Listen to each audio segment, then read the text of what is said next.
मेरे को देव जी फोन को, मैं अपने बहनी संग गोठियाऊंगी। ए दे जकाड़ो गोठिया। हेलो किरण। हाँ हेलो, पाव पर रहा हूँ दीदी। हाँ खुशी रहा बहनी, खुशी रहा। और दाई बाबू लोग क्या कर रहे हैं?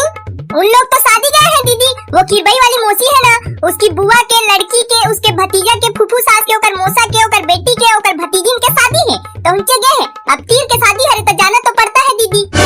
अरे दादा रे, अतका तीर के सगत शादी होते।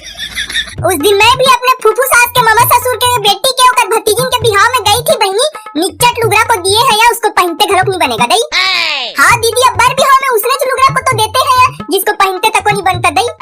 अब फिर चालू हो गई करमन के चारी चुगली वाला गोट। काय हो गया दीदी, जीजू क्यों गुस्सा कर रहे हैं? कुछ नहीं बहनी, वो आईपीएल देखूंगा कि चला गया, तुम गोठियाओ। वाह हरे जकाड़ो नहीं तो अपन बहनी साफ साफ बताना। और मैं लोग इन मन के चारी चुगली लक्कन पसंद नहीं करे, तेकर सती नूट के रहेंगे इसकी के काबर जबरन आईपीएल के बहाना बनाया था। अच्छा अच्छा